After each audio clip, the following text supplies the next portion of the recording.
আসসালামু আলাইকুম শিক্ষার্থী বন্ধুরা, কেমন আছো তোমরা সবাই? আশা করি অনেক ভালো আছো। জুনিয়র বৃত্তি পরীক্ষা প্রস্তুতি 2025 সাবজেক্ট অ্যানালাইসিস এবং বাংলা বিষয়ে আজকে আমরা পুরোপুরি আলোচনাটি করব যে বাংলা বিষয়টিকে আমরা প্রস্তুতির জন্য কিভাবে সাজাবো, কিভাবে প্রস্তুতি নেব, এই সামগ্রিক আলোচনা আজকে আমরা করব। চলো শুরুতেই আমরা বাংলা প্রশ্নের ধরন, মূল্যায়ন নির্দেশনা ও নম্বর বিভাজন নিয়ে আলোচনা করি। যে কোনো বিষয় পড়ার সময় সর্বপ্রথম যে বিষয়টি মাথায় রাখা উচিত যে এখান থেকে কি ধরনের প্রশ্ন আসতে পারে, কোন কোন অ্যাঙ্গেল থেকে প্রশ্ন হতে পারে এবং প্রশ্নের মানবন্টনটা জানা আমাদের জন্য অবশ্য কর্তব্য। প্রশ্নের মানবন্টন জানার পর আমরা প্রতিটি অধ্যায় কিভাবে পড়ব সেটা সাজাতে পারবো। তাই শুরুতেই আমরা এই বিষয়টি দেখব। বাংলা বিষয়ে আমাদের পূর্ণ নাম্বার যেটা 100 মার্কের পরীক্ষা হবে এবং তোমরা গতানুগতিক স্কুলে যে পরীক্ষাগুলো দিয়ে এসেছো, স্কুলের ষান্মাসিক পরীক্ষা কিংবা বার্ষিক পরীক্ষা তোমরা যেগুলো দিবে বা দিচ্ছ, এইগুলো পরীক্ষার যে সিলেবাস বা মানবন্টন আমাদের বৃত্তি পরীক্ষায় কিন্তু সেটা থাকছে না। অর্থাৎ বৃত্তি পরীক্ষা কিন্তু হবে ভিন্ন একটি প্রশ্ন প্যাটার্নে। সো আমরা সেটা দেখি যে বহু নির্বাচনী প্রশ্নের জন্য এখানে 20 নম্বর থাকবে, সৃজনশীল প্রশ্নের জন্য 40 নম্বর এবং বর্ণনামূলক প্রশ্নের জন্য 10। এরপর নির্মিত অংশ অর্থাৎ লিখিত অংশের জন্য 30 নম্বর বরাদ্দ। সকল প্রশ্নের উত্তর দিতে হবে। এই কথাটা খুব জরুরি যে সকল প্রশ্নের উত্তর দিতে হবে, অর্থাৎ এখানে কোনো অপশন থাকবে না। এমসিকিউতে তো আগে থেকেই অপশন থাকে না, কিন্তু সিকিউতে আমাদের অপশন ছিল, অর্থাৎ সৃজনশীলে যে অপশন ছিল সেটাও থাকছে না। এবং নতুন একটি টার্ম আমরা দেখব যে বর্ণনামূলক প্রশ্ন, এটা আবার কেমন। সো এইগুলো সামগ্রিক বিষয় নিয়ে আলোচনা এবং আমাদের আজকের টপিকগুলো নিয়ে অ্যানালাইসিস। দেখো, বহু নির্বাচনী প্রশ্ন গদ্য থেকে 5টি থাকবে, অর্থাৎ আমরা যে গল্পগুলো পড়েছি এই গল্পগুলো থেকে 5টি, কবিতা থেকে 5টি এবং ব্যাকরণ অংশ থেকে 10টি, মোট 20টি প্রশ্ন থাকবে এবং 20টি প্রশ্নেরই উত্তর করতে হবে। এখন কিন্তু খেয়াল রাখতে হবে আমাদের যে আনন্দ পাঠ অংশ আছে ওই আনন্দ পাঠ অংশ থেকে কিন্তু কোনো এমসিকিউ হবে না, সেটা আমাদের বোর্ড থেকে বলে দেওয়া হয়েছে। তাহলে গদ্য এবং কবিতা আমরা এমসিকিউ এর জন্য পড়বো, কিন্তু আনন্দ পাঠে যেহেতু এমসিকিউ নেই ওটি আমরা এমসিকিউ এর জন্য পড়বো না। তাহলে সৃজনশীল অংশ দেখি। সৃজনশীল প্রশ্ন গদ্য থেকে 2টি সৃজনশীল থাকবে, কবিতা থেকে 2টি সৃজনশীল, মোট 4টি সৃজনশীল থাকবে এবং 4টি সৃজনশীলেরই উত্তর করতে হবে। অর্থাৎ তোমাকে কোনো অপশন দেওয়া হবে না, অর্থাৎ তুমি কোনো সৃজনশীল স্কিপ করতে পারবে না বা বাদ দিতে পারবে না। তোমাকে 4টা প্রশ্ন দেওয়া হবে, 4টারই উত্তর করতে হবে। এবং বর্ণনামূলক প্রশ্ন আনন্দ পাঠ থেকে হবে। তোমাদের যে আনন্দ পাঠ বইটি আছে ওইখানে যে গল্পগুলো আছে, একটা নাটক আছে, এগুলো থেকে শুধু বর্ণনামূলক প্রশ্ন থাকবে একটি। এই একটি বর্ণনামূলক প্রশ্ন, সেটিতে মার্ক বরাদ্দ হলো 10 মার্ক। তাহলে আমরা অলরেডি দেখলাম 20 মার্কের এমসিকিউ, 40 মার্কের আমাদের সৃজনশীল প্রশ্ন এবং 10 মার্কের বর্ণনামূলক প্রশ্ন। প্রশ্নের 2টি অংশ থাকবে যেটা বর্ণনামূলক প্রশ্ন, ক নাম্বার অংশের জন্য 3 নাম্বার এবং খ নাম্বার অংশের জন্য 7 নাম্বার। এটা শুধু আমরা বলছি এই আনন্দ পাঠ অংশ থেকে যেটি থাকবে সেটির জন্য, এবং একটিই থাকবে প্রশ্ন, তোমার কোনো অপশন থাকছে না। এবং নির্মিত অংশ অর্থাৎ যেটাকে আমরা বলি লিখিত অংশ, সেটাতে পত্র রচনা থাকবে, অর্থাৎ তোমাকে একটা চিঠি লিখতে হবে, সেখানে থাকবে তোমার 5 মার্ক। সারাংশ সারমর্ম থাকতে পারে অথবা সারমর্ম থাকতে পারে, যে কোনো একটি থাকবে, সেখানে পাবে তুমি 5 মার্কের জন্য। এবং ভাব সম্প্রসারণেও কিন্তু 5 মার্ক। এবং প্রবন্ধ রচনা 2টি থেকে একটি লিখতে হবে। এই একটা জায়গায় আমরা এমসিকিউ মানে অপশন দেখবো যে 2টি থেকে একটি লিখতে হবে এবং এটার পূর্ণমান হলো 15 মার্ক। সো এই টোটাল আমাদের 100 মার্ক এবং আমাদের সময় কিন্তু 3 ঘন্টা। তাহলে আমরা যে আইডিয়াটি পেলাম, তাহলে আমরা যখন প্রথম পত্রের গদ্য এবং কবিতা পড়ব তখন আমাদের মাথায় রাখতে হবে গদ্য এবং কবিতা থেকে যেহেতু এমসিকিউ এবং সিকিউ হবে, তাহলে আমরা সেভাবেই সেগুলোর প্রস্তুতি নেব। কিন্তু আমরা আনন্দ পাঠ যখন পড়ব তখন আমরা এমসিকিউর দিকে মনোযোগ দেব না, বরং আমরা মনোযোগ দেব কিভাবে বর্ণনামূলক প্রশ্ন ভালোভাবে লেখা যায়। তাহলে 2টি বিষয় পেলাম। এবং আমাদের যে ব্যাকরণ অংশ, সেই ব্যাকরণ অংশ থেকে শুধু 10টি এমসিকিউ থাকবে। তাহলে ব্যাকরণ অংশ আমরা পড়ব শুধু এমসিকিউ নির্ভর, এবং লিখিত অংশগুলো আমরা প্র্যাকটিস করে আমাদেরকে আয়ত্ত করব। লিখিতর এই 4টা অংশ থেকে টোটাল 30 মার্ক হচ্ছে। এই টোটাল 100 মার্কের আমাদের প্রশ্নের ধরন, মূল্যায়ন নির্দেশনা এবং নম্বর বিভাজন। সো আশা করি তোমরা এই অংশটুকু বুঝতে পেরেছ। এরপরে আমরা যদি আমাদের গদ্যগুলো দেখি, আমরা গদ্যসমূহ এবং তাদের লেখকের পাশাপাশি আমরা গুরুত্বগুলো স্টার চিহ্ন দিয়ে তোমাদেরকে গুরুত্বটা বোঝাতে চেষ্টা করেছি। এখন খেয়াল করতে হবে যে বৃত্তি পরীক্ষার ক্ষেত্রে প্রশ্নগুলো একটু জটিল হবে, এটা আশা করেই আমরা যাব। এবং যেহেতু এটা একটা বড় প্রতিযোগিতামূলক পরীক্ষা এবং প্রতিযোগিতাটি যে হবে সেটা হবে মেধাবীদের সাথে, অর্থাৎ সবাই কিন্তু বৃত্তি পরীক্ষায় অংশ নিচ্ছে না, তাই তোমার প্রতিযোগিতা হবে মেধাবীদের সাথে। সো মেধাবীদের সাথে প্রতিযোগিতা হবে, তার মধ্যে যারা বৃত্তি পাবে তারা মূলত মেধাবীদের মেধাবী, অর্থাৎ সেরাদের সেরা। সো এই সেরাদের সেরা হতে আমাদের প্রিপারেশনটাও সেরাদের সেরা নিতে হবে। তাই গুরুত্ব এখানে 3 স্টার থাকুক কিংবা 2 স্টার থাকুক কিংবা 1 স্টার থাকুক, আমরা সবগুলোকেই অনেক ভালো করে পড়বো। তারপর গুরুত্ব বলতে যেগুলো 3 স্টার সেগুলো অনেক বেশি গুরুত্বপূর্ণ, যেগুলো 2 স্টার সেগুলোও গুরুত্বপূর্ণ, তবে 3 স্টার চেয়ে কিছুটা কম, আর যেটা 1 স্টার সেটাও গুরুত্বপূর্ণ তবে অনেক বেশি গুরুত্বপূর্ণ না। এভাবে আমরা সাজাবো, এমন যেন ভেবো না যে এখানে 1 স্টার আছে তার মানে এটা আমরা পড়বো না, সে এভাবে যেন না হয়। এখন খেয়াল করো, আমাদের প্রথম যে গল্প সেটা হলো অতিথির স্মৃতি। অতিথির স্মৃতি লিখেছেন শরৎচন্দ্র চট্টোপাধ্যায়। এখানে দেখো একটি কুকুরের সাথে মানুষের, অর্থাৎ প্রাণীর সাথে মানুষের যে একটা সম্পর্ক গড়ে ওঠে, অর্থাৎ প্রাণীর প্রতি যে ভালোবাসা, এই বিষয়টাকে এই গল্পে উঠে আনা হয়েছে। এবং এখানে আমাদের মনে রাখতে হবে যে গুরুত্বের বিচারে এটাকে আমরা 3 স্টার দিচ্ছি। এবং এটাকে আমরা কিভাবে পড়বো, অর্থাৎ একটা গদ্য যখন আমরা পড়বো শুরুতেই আমরা শব্দার্থটা পড়ে ফেলবো, গদ্য পড়ার আগেই শব্দার্থ পড়ে ফেলবো। শব্দার্থ পড়ে ফেলার পর দ্বিতীয় পর্যায়ে গিয়ে আমরা ওই টোটাল গদ্যটাকে পড়িয়ে ফেলবো। কেন শুরুতে শব্দার্থ পড়ে ফেলতে বললাম? তাহলে শুরুতে যদি শব্দার্থ পড়ে ফেলো, গদ্য পড়ার সময় যদি কোনো অচেনা শব্দ পাও, তাহলে দেখবা যে তোমার শব্দার্থের মধ্যে যে তুমি জেনে গিয়েছো, তখন গদ্যটি বুঝতে সুবিধা হবে। শব্দার্থ পড়ার পর গদ্য পড়ব। গদ্য পড়ার পর আমরা পাঠ পরিচিতিটি পড়ব। কি পড়ব? পাঠ পরিচিতি। পাঠ পরিচিতিটি পড়ার পরে আমরা এই গদ্য সম্পর্কে একদম সম্যক ধারণা পেয়ে যাব। এবং পাঠ পরিচিতিটা অনেক গুরুত্বপূর্ণ। কেন গুরুত্বপূর্ণ? পাঠ পরিচিতি পড়ার মাধ্যমেই তুমি আসলে বুঝতে পারবে এই গদ্যের মধ্যে লেখক আসলে কি প্রকাশ করতে চেয়েছেন। পাঠ পরিচিতির যে শব্দগুলো, এগুলোই তোমার সৃজনশীলের মার্ককে অনেক বেশি বাড়িয়ে দেবে। অর্থাৎ তুমি ধরো তোমার মতো করে তুমি লিখলে, কিন্তু তুমি যদি পাঠ পরিচিতির যে শব্দগুলো, এগুলোকে অনুসরণ করে একটি সৃজনশীল লিখো, সেক্ষেত্রে দেখবে তোমার সৃজনশীলের মার্কটা অনেক বেশি বেড়ে গিয়েছে।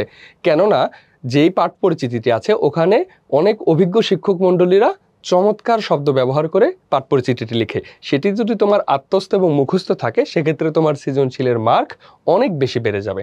তাই আমরা পাঠ পরিচিতিকে অধিক গুরুত্বের সাথে পড়ব সৃজনশীলে ভালো করার জন্য। তাহলে শব্দার্থ, গদ্য, পাঠ পরিচিতি পড়লাম। এরপরে আমরা যেটা পড়ব সেটা হলো লেখক পরিচিতি। লেখক পরিচিতি। লেখক পরিচিতি থেকে এমসিকিউ হয়ে থাকে। লেখক পরিচিতি থেকে নরমালি সৃজনশীল হয় না, এবং হইলেও সৃজনশীলের সর্বোচ্চ ক নাম্বার অংশটি এটা হয়ে থাকে। তাহলে আমরা একটি অধ্যায়কে কিভাবে সাজাবো? প্রথমে শব্দার্থ পড়ে নেব, তারপরে গদ্যটি পড়ব, তারপর পাঠ পরিচিতিকে গুরুত্বের সাথে পড়ব লিখিততে ভালো করার জন্য, এবং এরপরে লেখক পরিচিতি পড়ার মাধ্যমে আমরা একটি গদ্য শেষ করব। তাহলে এটা হলো আমাদের পড়ার ধরন। এখন অতিথির স্মৃতি গল্প। শুরুতেই তুমি কি করবে? অতিথির স্মৃতি গল্প উল্টিয়ে শব্দার্থটা বের করে ফেলবে। যে শব্দার্থগুলো দেয়া আছে এগুলো সুচারুভাবে একদম মুখস্থ করে ফেলবে। কারণ তোমার অনেক সময় সৃজনশীলের ক নাম্বারেও শব্দার্থের সরাসরি অর্থ জানতে চাওয়া হয়। সো তুমি যদি বানান করে মুখস্থ না রাখো, তাহলে দেখা যাবে তোমার ঠিক সময় মনে পড়ছে না। এমসিকিউ অনেক সময় অপশন দেখলে আমাদের মনে পড়ে, কিন্তু ক নাম্বারের ক্ষেত্রে কিন্তু অপশন থাকছে না। তোমার কিন্তু সরাসরি ওই শব্দটাকে মাথার মধ্যে রাখতে হবে। যদি মুখস্থ না থাকে তাহলে তুমি কিন্তু লিখতে পারছো না, এবং ক নাম্বার না লিখলে একটা সৃজনশীলের মার্ক অনেকটা কমে যায়। কারণ ক নাম্বারটি হলো জ্ঞানমূলক, এবং জ্ঞানমূলকে যদি তুমি ভালো না করো, তাহলে দেখা যাবে অনুধাবন দক্ষতা, উচ্চতর দক্ষতা এবং প্রয়োগ দক্ষতা এগুলোও তোমার মোটামুটি খারাপ হয়ে যাবে। তাই ক নাম্বারটা অধিক জরুরি। মার্ক কম হলেও গুরুত্বের দিক থেকে এটা কিন্তু অনেক বেশি। তাহলে আমরা এটা পড়ে ফেলবো, পাঠ পরিচিতি, শব্দার্থ টিকা পড়ে ফেলবো। তারপরে আমরা কি পড়বো? মূল গদ্যটা একদম সুন্দর করে প্রত্যেকটা লাইন ধরে ধরে, শব্দ ধরে ধরে চমৎকারভাবে আমরা মূল যে গল্পটা সেটা পড়ে ফেলবো। পড়ে ফেলানোর পর আমরা কি করব? আমরা পাঠ পরিচিতিতে চলে যাব। যে গল্পটি পড়ে তুমি যা বুঝেছো এটা তো তোমার মাথার মধ্যে আছেই, পাশাপাশি লেখক যা বোঝাতে চেয়েছেন সেটি কিন্তু চমৎকারভাবে সেখানে সাজানো আছে। সো সেটি তুমি সুচারুভাবে যদি পারো মুখস্থের মতো করে ফেলবে। সরাসরি মুখস্থ করতে বলছি না, কারণ সরাসরি মুখস্থ আমাদের থাকে না। তাই মুখস্থের মতো করে ফেলতে পারবে যাতে ওই শব্দগুলো তোমার মাথার মধ্যে থাকে। এবং এরপরে তুমি লেখক পরিচিতি থেকে এমসিকিউগুলো পড়বে। লেখক পরিচিতির কোন অংশগুলো অনেক বেশি গুরুত্বপূর্ণ। বিশেষ করে লেখকের জন্ম মৃত্যু আহামরি গুরুত্বপূর্ণ না হলেও লেখকের যে উল্লেখযোগ্য কাজ, লেখকের যে কাজগুলো আছে, বা আমরা বলতে পারি তার অন্যান্য রচনা, লেখকের কি অন্যান্য যে রচনা, অন্যান্য রচনাগুলো আমরা ভালো করে পড়ে ফেলবো। কারণ অন্যান্য রচনা থেকে এমসিকিউ হয়ে থাকে যে এই রচনাটি কোন লেখকের, সো বা এই রচনাটি শরৎচন্দ্র চট্টোপাধ্যায়ের কোন ধরনের রচনা। সো এই জিনিসগুলো আমাদের মাথায় রাখতে হবে। সো আমরা লেখক পরিচিতি কীভাবে পড়লাম সেটি শিখে ফেললাম, এবং তার জন্ম মৃত্যু আমরা মাথায় রাখবো। এটা আমাদের জন্য হেল্পফুল হবে। যেহেতু বৃত্তি পরীক্ষা প্রশ্নটা একটু জটিল হবে, এবং যেহেতু সবাই মেধাবী তাই প্রশ্নটা কিছুটা জটিল করতেই হবে। সো আমরা এরপরে এটা শেষ করে ফেলবো। সো গুরুত্বের বিচারে এটা আমরা 3 স্টার দিয়েছি। এটা অনেক গুরুত্বপূর্ণ একটি গদ্য। ঠিক সেমভাবে ভাব ও কাজ, এটা কাজী নজরুল ইসলাম লিখেছে। কাজী নজরুল ইসলাম বাংলা সাহিত্যের এবং বাংলা ভাষার অন্যতম গুরুত্বপূর্ণ একজন কবি। তার ক্ষেত্রে আমরা একদম পুরোটা মুখস্থ করবো। এই লেখক পরিচিতির আমরা কিছুই বাদ দেবো না। বিশেষ করে কাজী নজরুল ইসলামের, দেখো তুমি ছোটবেলা থেকে, তোমরা এখন তো বেশ বড় হয়েছো, 8 পর্যন্ত পড়েছো, এর আগে ক্লাস 1 থেকে শুরু করে 8 পর্যন্ত দেখো প্রত্যেকটা ক্লাসে কিন্তু কাজী নজরুল ইসলামের গল্প হোক, কবিতা হোক, কিছু না কিছু ছিলই। তাহলে অনেক লেখকের লেখা তোমরা আগে পড়োনি। ধরো মমতাজ উদ্দিন আহমেদ, তার লেখা তোমরা আগে পড়ো নাই, কিন্তু এখন 8 এসে পড়ছো। কিন্তু কাজী নজরুল ইসলাম ছিল না এমন কোনো ক্লাসই নেই। ইভেন তোমরা যখন ক্লাস 9-এ পড়বে, 10-এ উঠবে, তারপরে দেখবে যে ইন্টারমিডিয়েটে প্রত্যেকটা ক্লাসে কাজী নজরুল ইসলামকে তুমি পাবে। তাহলে এই জিনিসটা আমাদের মাথায় রাখতে হবে। কাজী নজরুল ইসলাম ভালো করে পড়তে হবে। ভাব ও কাজ প্রবন্ধটি খুব চমৎকার করে পড়তে হবে। ঠিক সেমভাবে পড়ে পাওয়া, এটাকে আমরা 3 স্টার দিয়েছি। তৈলচিত্রের ভূত মানিক বন্দ্যোপাধ্যায়, এটাকে 2 স্টার দিয়েছি। কিন্তু 2 স্টার দিলেও এখানে মনে রাখতে হবে যে গুরুত্বপূর্ণ সবগুলোই, গুরুত্বপূর্ণ কি সবগুলোই, কিন্তু কোনোটা একটু কম গুরুত্বপূর্ণ। 19 আর 20 ব্যাপারটা এমন না যে 2 স্টার মানে ওটার একেবারে ভ্যালু নাই, কিন্তু 19 আর 20 তোমার একদম সম্পূর্ণ হবে না। ওকে, এরপরে দেখো এবারের সংগ্রাম, স্বাধীনতার সংগ্রাম, যেটা শেখ মুজিবুর রহমান লিখেছে, সেটাকে আমরা অন স্টার দিয়েছি। এরপর দেখো লাইব্রেরির গুরুত্ব, লাইব্রেরির প্রয়োজনীয়তা, উপকারিতা, এবং এইখানে যে গুরুত্বপূর্ণ কথাগুলো আছে, এই কথাগুলো আমরা সর্বদাই স্মরণ রাখবো। এই জিনিসগুলোকে আমরা সিকুয়েন্স অনুযায়ী সাজাবো, যে এখানে কি কি গুরুত্বপূর্ণ কথা বলা আছে, লাইব্রেরি সম্পর্কে কি কি কথা বলা আছে, সৃজনশীলের ক্ষেত্রে এগুলো কিভাবে গুরুত্বপূর্ণ, কিভাবে আমরা লেখাটি সাজাবো, পাঠ পরিচিতি খুব ভালো করে পড়বো। এটাকে আমরা 3 স্টার দিয়েছি। এইভাবে লাইব্রেরি, সুখী মানুষ, মমতাজ উদ্দিন আহমেদ, এরপর শিল্পকলার নানা দিক, মুস্তফা মনোয়ারের শিল্পকলার দিকগুলো, ধরো যে আমাদের শিল্পকলা, নাটক, গল্প, এগুলো কিভাবে আসছে, মৃৎশিল্প, তারপরে ধরো যে আমাদের নানা যে শিল্প, এই শিল্পের কাজ হলো, শিল্পীর কাজ হলো শিল্প তৈরি করা, এবং এই সামগ্রিক যে আলোচনা, এই আলোচনাটা আমরা সুচারুভাবে পড়ে ফেলবো, যাতে আমাদের এমসিকিউ হোক, আমাদের যে সৃজনশীল যাই হোক, আমরা যেন সেখান থেকে উত্তর করতে পারি। এবং মনে রাখতে হবে যে এখানে কিন্তু সেরাদের সাথে লড়াই, তাই কোনোটিকেই কম গুরুত্ব দিয়ে দেখা যাবে না। এরপরে আমরা যদি মংডুর পথে দেখি, এটি একটি ভ্রমণ কাহিনী। এরপর বাংলা নববর্ষ, আমাদের নববর্ষ, বাংলা ভাষার জন্মকথা, হুমায়ুন আজাদ, এবং গণ অভ্যুত্থানের কথা। দেখো এটার কোনো লেখক নেই, বরং এটা সংকলিত, কেউ একজন সম্পাদনা করেছে, তার নাম এখানে আমাদের বইতে যেহেতু দেওয়া নেই, তার মানে এটা প্রকাশিত নয়। তাহলে আমরা জাস্ট লেখক পরিচিতি একটা বেঁচে গেলাম কিন্তু, হ্যাঁ। সো এটা কিন্তু গুরুত্বপূর্ণ দিক থেকে এটা কিন্তু অনেক গুরুত্বপূর্ণ। ওখানে 3 স্টার দেওয়া আছে। আমি তারপরেও আবার বলছি যে এটা আরও গুরুত্বপূর্ণ, কারণ সম্প্রতি সময়ে বাংলাদেশের যে গণ অভ্যুত্থানটি সংগঠিত হয়েছে, সেটি কিন্তু অনেক গুরুত্ব বহন করে। এবং আমরা দেখেছি গণ অভ্যুত্থানের পরবর্তী যে পরীক্ষাগুলো হয়েছে, এর আগে ধরো যে কোনো পরীক্ষা, চাকরির পরীক্ষা হোক, বিশ্ববিদ্যালয় ভর্তি পরীক্ষা হোক, আরও যে পরীক্ষাগুলো, সবগুলোতেই কিন্তু এই যে গণ অভ্যুত্থানের কথা, এই রিলেটেড প্রশ্নের সংখ্যা ভালো ছিল। তাই আমরা ধারণা করছি এবার বৃত্তি পরীক্ষাও কিন্তু গণ অভ্যুত্থান নিয়ে প্রশ্ন আসতে পারে। সো সেটা নিয়ে আমরা প্রিপেয়ার থাকবো। এবং আমরা কবিতা সমূহের ক্ষেত্রে দেখব, কবিতা পড়ার ক্ষেত্রে আমরা গদ্যতে যেমন দেখেছি শব্দার্থ, গদ্য, তারপর কি পাঠ পরিচিতি, লেখক পরিচিতি, অন্যান্য রচনা, মানে লেখক পরিচিতি, অন্যান্য রচনাগুলো পড়বো। এখন কবিতার ক্ষেত্রে কি করব? কবিতার ক্ষেত্রে ঠিক ওই একই রকমই, কিন্তু একটু চেঞ্জ হবে। একটু চেঞ্জটা কি আমি লিখে দিই। প্রথমে আমরা শব্দার্থ পড়ব। কবিতার প্রথমেই হলো শব্দার্থ। শব্দার্থ পড়ার পর আমরা মূল কবিতা পড়ব না, আমরা গদ্যতে যেমন শব্দার্থ পড়ার পরে মূল গদ্যতে গেছি, আমরা কবিতার ক্ষেত্রে তা করব না, বরং কবিতার ক্ষেত্রে আমরা শব্দার্থ পড়ার পর আমরা পাঠ পরিচিতিটা পড়ে ফেলবো। শব্দার্থ পড়ার পরে পাঠ পরিচিতি পড়ে ফেলবো। দেখো, পাঠ পরিচিতি পড়ে ফেললে ওই কবিতা সম্পর্কে তুমি অগ্রিম একটা ধারণা পেয়ে যাবে, এবং অগ্রিম ধারণা পেলে তোমার কবিতাটি পড়তে, বুঝতে, শিখতে সহজ হবে। এরপরে দেখো, আমরা পাঠ পরিচিতিটি পড়ার পর তখন আমরা মূল কবিতা পড়ব। মূল কবিতা, মূল কবিতা পড়ার পর আমরা কি করব? কবি পরিচিতি পড়ব। কবি পরিচিতি। কবি পরিচিতি কেন পড়বো? আমরা কবি পরিচিতি থেকে অনেক বেশি এমসিকিউ হয় এবং সৃজনশীলের ক নাম্বার হয়ে থাকে। এবং আমরা এরপরে কবি পরিচিতির যে অংশ দেখি, তাহলে কবির অন্যান্য রচনা বলি।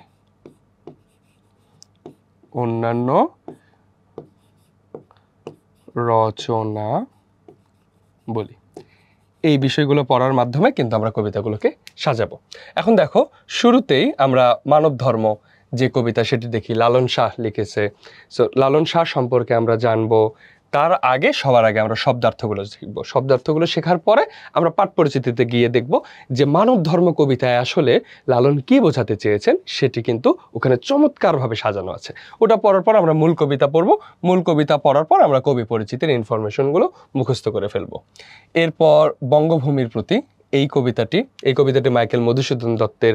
এই কবিতাটি শুরুতেই আমরা এই চার্ট অনুযায়ী এটা ফলো করে আমরা কিন্তু কবিতাগুলো পড়ে ফেলবো। যে দেশের বাইরে যখন ছিল, তিনি কিন্তু দেশের একটা নদী, দেশের প্রতি যে প্রেম, দেশপ্রেমের যে স্মৃতি কাতরতামূলকতা, এগুলো কিন্তু তাকে অনেকভাবে কি আকৃষ্ট করেছে এবং এই দেশের স্মৃতি তাকে আক্রান্তও করেছে। সো এই বিষয়গুলো কিন্তু মাথায় রাখতে হবে। এরপরে 2 বিঘা জমি, সেখানে কিভাবে একজন গরিব কৃষকের জমি একজন বড়লোক জমিদার কিভাবে কেড়ে নিচ্ছে তার বাগানটাকে আরেকটু বড় করার জন্য, এবং সে পথে পথে ঘুরছে। সো এখানে একটা গল্পের মতো একটা কবিতা। সো এখানে ইনফরমেশনগুলো জানতে হবে। উপেন কি করেছে, উপেন কোথায় কোথায় ঘুরেছে, কতদিন কোথায় ছিল, কতদিন পর ফিরে এসেছে, এই ইনফরমেশনগুলো কবিতা থেকে আমরা নিব। এই কবিতাটা কিন্তু একদম গল্পের মতো। অন্যান্য কবিতা ধরো যে বঙ্গভূমির প্রতি, এটা কিন্তু গল্পের মতো কবিতা না, কোনো ক্যারেক্টার নাই, অর্থাৎ কোনো চরিত্র ছিল না। কিন্তু এই যে 2 বিঘা জমি, এখানে উপেন নামের একটা চরিত্র ছিল, তার কাহিনী কিন্তু এটা অনেকটা। সো এই কাহিনী যখন থাকবে তখন তোমার কাহিনীর ভেতরের অংশগুলো আমাদের জানতে হবে। এরপর পাছে লোকে কিছু বলে, কামিনী রায় যিনি লিখেছেন, সেটি 3 স্টার দিয়েছি। যে পাছে লোকে, আমরা পিছনে যারা কথা বলে আমাদের পাছে, অর্থাৎ আমরা কোনো কাজ করতে গেলে আমাদেরকে নিয়ে মন্দ কথা বলে, তাদের উদ্দেশ্যে, মানে আমরা যেন তাদের কথা না শুনে আমরা যেন সামনে এগিয়ে যাই, এই ধরনের যে কথা, সেগুলো কিন্তু পাছে লোকে কিছু বলে আছে। সো এটাও আমরা পড়ে ফেলবো এভাবে। প্রার্থনা, যেটি কায়কোবাদ লিখেছে, এটাও গুরুত্বপূর্ণ। বাবুরের মুহূর্ত, এটা কিন্তু একটা কাহিনীর মতো। সো এখানে 2 বিঘা জমি এবং বাবুরের মুহূর্ত, এগুলো কিন্তু কাহিনী কবিতা। যে কবিতার মধ্যে কাহিনী আছে, ক্যারেক্টার আছে, যে বাবুর আছে। সো বাবুরের যে মহত্ব, তার মহৎ কি কাজটা করেছে, এগুলো সুন্দর করে লেখা আছে আমাদের পাঠ পরিচিতি অংশে। তুমি যদি সেটা পড়ো, সৃজনশীল তোমার জন্য ভালো হবে। এবং ইনফরমেশনগুলো মুখস্থ করব কেন? যাতে আমাদের এমসিকিউ আসলে আমরা পারি। এরপর নারী, আবার আসিব ফিরে, যেটি লিখেছে জীবনানন্দ দাশ। রূপাই, জসিমউদ্দিন। দেখো জসিমউদ্দিন বানানটা খেয়াল করো, এটা অবশ্যই জরুরি একটা বানান। হ্যাঁ, এগুলো পড়বো। নদীর স্বপ্ন, জাগো তবে অরণ্য কন্যারা। দেখো এখানে বৃক্ষরোপণ নিয়ে, আমাদের দেশে যে বন জঙ্গল ধ্বংস হয়ে যাচ্ছে, এই যে বন জঙ্গল ধ্বংস হয়ে যাচ্ছে, নির্বিচারে বৃক্ষ কাটা হচ্ছে, সেগুলোকে নিয়ে একটা কবিতা, জাগো তবে অরণ্য কন্যারা। রূপাই, এখানেও কিন্তু একটা কাহিনী আছে। আবার দেখো নদীর স্বপ্ন, বুদ্ধদেব বসুর একটা ভাই বোনের যে মিষ্টি মিষ্টি স্বপ্ন, একটা নদীর মধ্যে যে তারা কত কিছু করবে। সো এই যে ছোকানো আর কানাইয়ের যে স্বপ্ন, এখানেও কিন্তু একটা চরিত্র আছে। তো চরিত্রগুলো কখন কি করেছে, তাদের কাজগুলো কি কি ছিল, কবিতার এই বিষয়গুলো আমাদেরকে চমৎকারভাবে পড়তে হবে। এরপর আছে প্রার্থী কবিতা। দেখো সুকান্ত ভট্টাচার্যের শীতের কাছে যে প্রার্থনা, দেখো এটাকে আমরা 3 স্টার দিয়েছি। এবং 21-এর গান, আব্দুল গাফফার চৌধুরী, 21-এর গান, এগুলোও গুরুত্বপূর্ণ। সো গুরুত্ব এখানে 3 স্টার কিংবা 2 স্টারের দিকে তোমরা কম তাকাবে, বরং সবগুলোকেই বেশি প্রিপারেশন নেবে। যেগুলোকে 3 স্টার দিয়েছি সেগুলোকে আরেকটু জরুরি বা আরেকটু মনোযোগ দিয়ে পড়বে, কিন্তু কোনোটাকেই যেন একেবারে মানে 2 স্টার বলে যে কম এমন যেন না হয়, যাতে আমি আমি বলেছি 19 আর 20, 3 স্টার মানে 20 আর 2 স্টার মানে 19, কিন্তু 16-20 না কিন্তু। সো এভাবে আমরা কবিতা সমূহ পড়ে ফেলবো। এরপর আনন্দ পাঠ। আনন্দ পাঠ যেহেতু এমসিকিউ থাকছে না, সেহেতু আনন্দ পাঠে আমরা এখানে শুধু আনন্দ পাঠ থেকে আমরা বর্ণনামূলক প্রশ্নগুলো প্রস্তুতি নেব। বর্ণনামূলক প্রশ্নের প্রস্তুতি। তাহলে বর্ণনামূলক প্রশ্নটা কেমন হবে? এটা আমরা জানি যে ওইখানে কোনো উদ্দীপক থাকবে না, সরাসরি 1 মার্কের, ধরো একটা বর্ণনামূলক প্রশ্ন, এখানে ক নাম্বার দেয়া থাকবে, ক নাম্বার দিয়ে একটা প্রশ্ন লেখা থাকবে, আবার খ নাম্বার দিয়ে একটা প্রশ্ন লেখা থাকবে। সো এটাই হলো আমাদের বর্ণনামূলক প্রশ্ন, এবং ক নাম্বারের ক্ষেত্রে 3 মার্ক থাকবে এবং খ নাম্বারের ক্ষেত্রে 7 মার্ক থাকবে। এভাবে আমাদের বর্ণনামূলক প্রশ্ন আসবে। যেমন কাকতাড়ুয়া গল্প লিখেছে সত্যজিৎ রায়। কাকতাড়ুয়া গল্পে যে কুসংস্কারাচ্ছন্নতা, সেটা নিয়ে এই গল্পটি লেখা, তোমরা নিশ্চয়ই পড়ে থাকবে। এখন আরেকবার পড়বে, বারবার পড়বে, এবং এখান থেকে 3 মার্ক এবং 7 মার্কের প্রশ্ন হবে। এখন 3 মার্কটা আমরা কত বড় লিখব? আমরা সৃজনশীলে নর্মালি গ নাম্বার যত বড় লিখি, তোমরা যাদের হাতের লেখা ছোট বড় এটার উপর নির্ভর করে। আসলে আমি পেজ নাম্বার সরাসরি বলতে পারি না যে এত পেজ লিখতে হবে, কিন্তু একটা প্রশ্নে যে প্রশ্ন করা হয়েছে এই ভাব ফুটিয়ে তুলতে যতখানি লেখা প্রয়োজন এবং সময়ের দিকে গুরুত্ব দিয়ে হাতের লেখা সুন্দর করে বানান শুদ্ধ করে যতখানি লেখা সম্ভব আমরা ঠিক ততখানি লিখব। অনেক বড় লিখতে গিয়ে সময় যেন হেরফের না হয়ে যায়, আবার একেবারেই যেন ছোট লিখবো না যাতে চোখে লাগে। সো এটা মাথায় রেখে আমরা 3 মার্ককে আমরা বলতে পারি যে যত ওই যে সৃজনশীলে যে গ নাম্বার ছিল ওইটার মতো করে আমরা সাজাবো, এবং 7 মার্ক যেটা সৃজনশীলের গ এবং ঘ, এইটা যত বড় ছিল, এই দুটার যোগ করলে যত বড় হয়, আমরা তার চেয়ে একটু কম লিখলেও এই 7 মার্কের এটা হয়ে যাবে আশা করি। তাহলে এই আনন্দ পাঠ থেকে আমাদের এমসিকিউ পড়তে হচ্ছে না। সো এমসিকিউ যখন আমাদের পড়তে হয় না, তার মানে হলো এমসিকিউ আমরা যখন পরীক্ষায় লিখতে হয় বা এমসিকিউ দাগাইতে হয়, সেক্ষেত্রে কিন্তু আমাদেরকে অনুপুঙ্খ জিনিসগুলো মুখস্থ করতে হয়। যে চরিত্রর কি কি ঘটনা, ওই চরিত্রের বাবার নাম কি, ওই চরিত্র কি কি করেছে, ওই চরিত্রের সাথে কি কি হয়েছে, এগুলো আমাদেরকে অনেক বিস্তারিতভাবে মুখস্থ করতে হয়। কিন্তু যখন শুধু বর্ণনামূলক প্রশ্ন থাকে তখন কিন্তু অত ডিটেলস থাকে না। বিশেষ করে ধরো লেখক পরিচিতি, সত্যজিৎ রায়ের যে লেখক পরিচিতি, ওইটা ভাবে আমাদের পড়ার প্রয়োজন কম। তুমি জেনে রাখবে কিন্তু পড়ার প্রয়োজন কম, কারণ লেখক পরিচিতি থেকে তো আমাদের ক নাম্বার খ নাম্বার হওয়ার কোনো সুযোগ নেই, কারণ এখানে ক নাম্বার 3 মার্ক। তাই আমাদের মূল গল্পের যে মূল কাহিনী এবং প্রত্যেকটা চরিত্র ধরে ধরে আমাদেরকে পড়তে হবে। তাহলে আমরা আনন্দ পাঠটি কিভাবে পড়ব? মূল কাহিনী। তাহলে এটাকে আমরা বলতে পারি আনন্দ পাঠ এখানে সবচেয়ে বেশি গুরুত্ব দেব কি? মূল কাহিনী।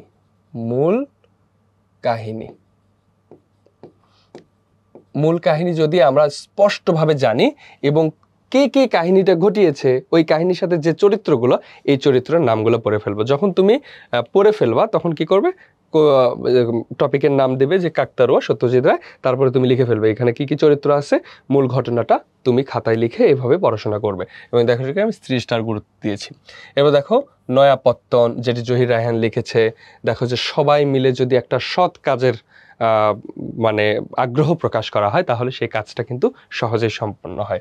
এরপরে দেখো হেমাপ্যাথি, অ্যালোপ্যাথি। হেমাপ্যাথি বলতে আমরা হোমিওপ্যাথি যে চিকিৎসা বলে, ওই যে সাদা সাদা ওষুধ দেয় না, মজা লাগে কিন্তু খাইতে, মিষ্টি লাগে। আবার অ্যালোপ্যাথি হলো আমরা যে ক্যাপসুল খাই, সিরাপ খাই কিংবা ইনজেকশন দেই। সো এরকম একটা গল্প হাসান আজিজুল হকের, যার যে কাজ সেটাই করতে হয়।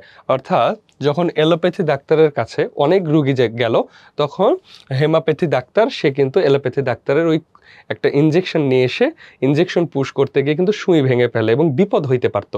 সো এখানে আসলে ওই যে চরিত্রটি সে কিন্তু বিপদগ্রস্ত এবং লজ্জিত হয়ে যায়। সো এখান থেকে আমরা কি শিক্ষা পাচ্ছি? এইখান থেকে সেই শিক্ষা পাচ্ছি সেটা কিন্তু আমাদের ভালো করে পড়তে হবে। তাহলে আনন্দ পাঠের এইগুলো পড়ার ক্ষেত্রে মূল কাহিনী প্লাস আমরা আমাদের যে পাঠ পরিচিতি আছে, এই পাঠ পরিচিতিটা খুব ভালো করে পড়তে হবে। পাঠ পরিচিতির মধ্যেই তুমি খুঁজে পাবে যে এইখানে কত চমৎকার করে পড়তে হবে। তাহলে পাঠ পরিচিতিটা কিন্তু এখানে আমি খুবই গুরুত্ব দিয়ে দেখাচ্ছি যে এটা পাঠ পরিচিতি 3 স্টার। যে মূল গল্প তুমি তো অবশ্যই পড়বে, মূল গল্প না পড়ে তো পাঠ পরিচিতি পড়া উচিত না। তাই শুরুতেই মূল গল্প পড়বে, তারপরে আমরা মূল কাহিনী জেনে নেবে, মূল গল্প পড়ে তারপরে আমরা পাঠ পরিচিতি একদম মানে চমৎকারভাবে পড়ে ফেলবো।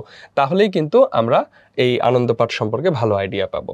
এরপর ডেভিড কভারফিল্ড, একটা বিদেশি একটা সাহিত্য, সেটা অনুবাদক হলো আখতারুজ্জামান ইলিয়াস। গল্পটি তোমরা পড়বে, তারপর পাঠ পরিচিতি দেখবে। এভাবে মুক্তি, ফিলিস্তিনের চিঠি, তীরন্দাজ, তারপরে আমাদের নাটক আছে মানসিংহ ইসাখা এবং কাবিলের শেষ প্রহরে, এটা নাটক নিয়ে, এটা একটা ভ্রমণ কাহিনী। এবং দেখো আমাদের যে মানুষ আমাদেরকে আনকন্ডিশনালি ভালোবাসে, মানুষের প্রতি মানুষের যে ভালোবাসা, এটা কিন্তু পেশা, যোগ্যতা এগুলো দেখে হয় না, এই বিষয়গুলা আমাদেরকে জানতে হবে। অর্থাৎ তুমি যখনই কোনো লেখা লিখতে যাবে তখনই ওই লেখার যে সার অংশ অর্থাৎ মূল যে ব্যাপারটা সেটা জানা প্রয়োজন। সো মূল জিনিস জানতে আমাদের পাঠ পরিচিতির দিকে অধিক গুরুত্ব দিতে হবে। দেখো এগুলো যখন আমি বলছি তখন বারবার একটা শব্দ বলছি, পাঠ পরিচিতি, পাঠ পরিচিতি, পাঠ পরিচিতি।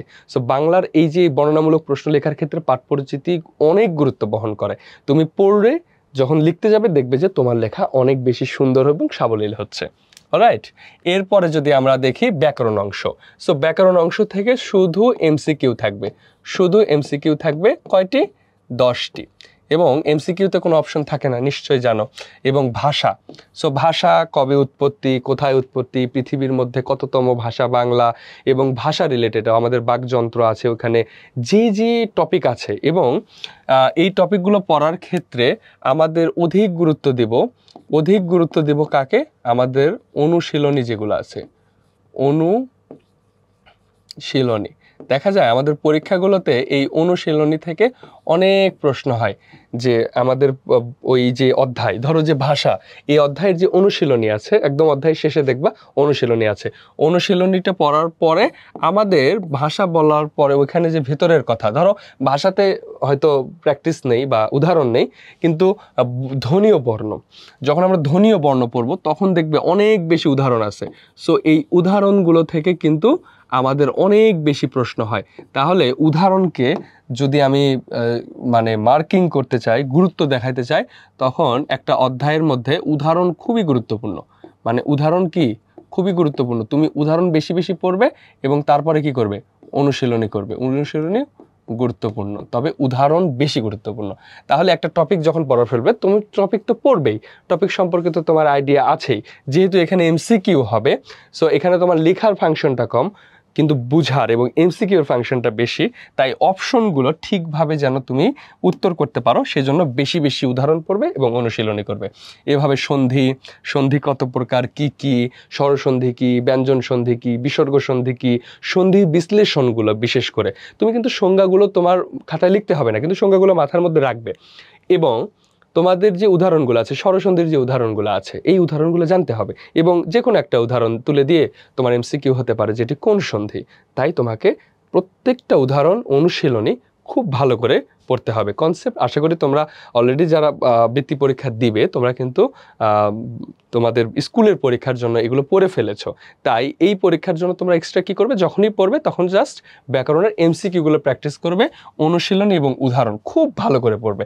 তাহলেই দেখবে এগুলোতে তুমি ফুল অ্যান্সার করতে পারছো। আমরা বিগত সময়ের যে অভিজ্ঞতা সেখান থেকে বলতে পারি, ব্যাকরণ অংশে যে উদাহরণ এবং অনুশীলনী এইখান থেকেই সবচেয়ে বেশি প্রশ্ন হয়। সবচেয়ে বেশি হয় উদাহরণ থেকে, তারপরে অনুশীলনী থেকে। এর বাইরে অর্থাৎ বইয়ের বাইরে থেকে কোনো উদাহরণ কিংবা অনুশীলনী আসতে দেখা যায়নি। তবে এবারের বৃত্তি পরীক্ষায় যদি আসে, তাই কনসেপ্টটাও ক্লিয়ার থাকতে হবে। অলরাইট, এরপরে দেখো শব্দ ও পদ। শব্দ কি, শব্দের সাথে কিভাবে পদ, মানে শব্দ কিভাবে পদে রূপান্তরিত হয় বিভক্তি যুক্ত হয়ে, এই বিষয়গুলো আমাদেরকে জানতে হবে। এবং বারবার যেটা বলি অনুশীলনী উদাহরণ। এভাবে শব্দ গঠন, বাক্য, বিরাম চিহ্ন, বানান, অভিধান, শব্দার্থ, এই বিষয়গুলো আমরা পড়বো।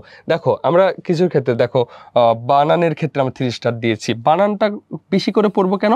কারণ এই বানান যদি আমরা পারি ভালোভাবে, তাহলে তোমার ব্যাকরণে যে এমসিকিউ সেটা তো তুমি উত্তর করতে পারবেই। পাশাপাশি তুমি যখন নির্মিতি অংশে লিখতে যাবে বা একটা প্যারাগ্রাফ লিখবে কিংবা একটা সারাংশ সারমর্ম লিখবে কিংবা একটা পত্র লিখবে, সেখানেও তো বানান ভুলের ব্যাপার থাকে কিংবা বানানের ব্যাপার থাকে। এবং সৃজনশীল যখন লিখবে, বর্ণনামূলক প্রশ্ন লিখবে, বানান সারা জীবন কাজে লাগবে। বাংলাদেশে থাকলে সারা জীবন বানান তোমার কাজে লাগবে। তাই এই অধ্যায়গুলো খুবই চমৎকারভাবে পড়তে হবে। বিরাম চিহ্ন তুমি দেখবে যে কোথায় কতক্ষণ থামতে হয়, সেই বিষয়গুলো মাথায় রাখবে, তাহলেই হয়ে যাবে। শব্দার্থ বেশ গুরুত্বপূর্ণ, শব্দার্থ থেকে এমসিকিউ হওয়াটা খুবই সম্ভব। এবং নির্মিত অংশ, এখানে আর গুরুত্বকে আমরা আলাদা স্টার চিহ্ন দিয়ে কিভাবে প্রকাশ করব, কারণ মানে এখানে গুরুত্ব আমরা বলতে পারি এটার গুরুত্ব অপরিসীম, তাই আমরা বলতে পারি সবগুলোই 3 স্টার। এখানে আমাদের পত্র তো অবশ্যই থাকবে এবং সারাংশ সারমর্ম অবশ্যই থাকবে, এটাকেও আমরা 3 স্টার বলবো। এবং ভাব সম্প্রসারণ দেখো, এটাও কিন্তু 3 স্টার বলবো। এবং আমাদের যে প্রবন্ধ রচনা, সেটাও কিন্তু 3 স্টার বলবো, কেননা এগুলো প্রত্যেকটি আসবে। এবং দেখো, পত্র রচনাতে এখানে 5 মার্ক থাকবে, সারাংশ সারমর্মতে 5, ভাব সম্প্রসারণে 5 এবং প্রবন্ধ রচনাতে 15। এই টোটাল এখানে আমরা 30 মার্ক পাবো।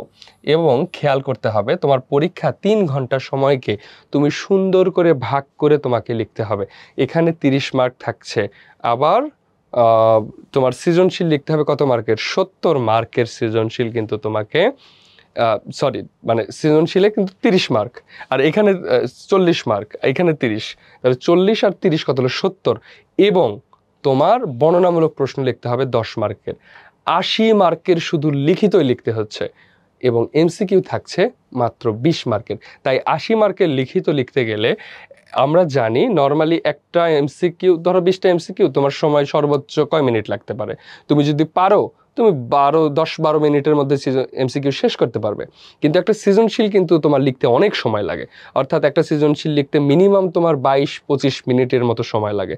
তুমি দেখো, 25 মিনিট করে যদি তুমি 10 মার্কের জন্য তুমি যদি 25 মিনিট সময় নাও, তাহলে 80 মার্কের জন্য তোমাকে কত সময় নিতে হবে? সো তোমার টাইম ম্যানেজমেন্টটা তোমাকে ঠিক করতে হবে। এই টাইম ম্যানেজমেন্ট ঠিক করে তোমাকে চমৎকারভাবে এই প্ল্যানটা সাজাতে হবে, তাহলেই কিন্তু তুমি কেবল বৃত্তি পরীক্ষার জন্য কি করতে পারবে? ভালো করতে পারবে। এবং বৃত্তি পরীক্ষা ক্র্যাক করতে গেলে এই হ্যাক্সগুলো এখন থেকে প্রিপারেশন নিতে হবে। এবং তোমাকে খেয়াল রাখতে হবে, আমরা যে বললাম এখানে 30 প্লাস সৃজনশীলে 40 প্লাস বর্ণনামূলকে 10, এই যে 80 মার্ক, টোটাল 80 মার্কের বাংলা, এই যে 80 মার্কের জন্য তুমি তোমার 3 ঘন্টা সময়, 3 ঘন্টা সময়, এই যে 3 ঘন্টা সময়কে তুমি ভাগ করে দেখবে, 3 ঘন্টার সময়কে তুমি ভাগ করে দেখবে মিনিট, তাহলে 180 মিনিট, 3 ঘন্টা না, 60 মিনিট করে হলে 180 মিনিট, 180 মিনিট। 180 মিনিটের মধ্যে 20 মিনিট যদি আমরা মাইনাস করি, তাহলে আমরা 160 মিনিট পাচ্ছি। এখন 160 মিনিটের মধ্যে আমাদেরকে কিন্তু এই 80 মার্কের উত্তর করতে হবে। সো তোমার টাইম ম্যানেজমেন্টটা তোমাকে শিখতে হবে, যে তুমি রচনার জন্য কত সময় রাখবে, ভাব সম্প্রসারণের জন্য কত সময় রাখবে, সারাংশ সারমর্মের জন্য কত সময় রাখবে। সো এই সামগ্রিক যে বিষয়, এটা তুমি কিভাবে প্র্যাকটিস করবে, অর্থাৎ এটা কিন্তু একটা চ্যালেঞ্জিং বিষয়। এর আগে কখনোই তুমি এই ধরনের পরীক্ষা দাওনি, তাই বেশি বেশি মডেল টেস্ট পরীক্ষা দিয়ে তোমাকে এটার প্রিপারেশন নিতে হবে। তাই আমরা আজকে যে সাবজেক্ট অ্যানালাইসিস, এই সাবজেক্ট অ্যানালাইসিসটা এখানেই শেষ করতে যাচ্ছি। বিশ্বাস রেখো, বুকের ভেতর প্রত্যয় অনুভবে স্বপ্ন জয়ের যুদ্ধে এবার সফল তুমিই হবে ইনশাল্লাহ। তোমাদের সবার জন্য শুভকামনা জানিয়ে তোমাদের বৃত্তি পরীক্ষার জন্য অনেক অনেক দোয়া করে আজকের ক্লাসটি এখানেই শেষ করছি, আজকের অ্যানালাইসিসটি এখানেই শেষ করছি। ভালো থেকো, আল্লাহ হাফেজ, আসসালামু আলাইকুম।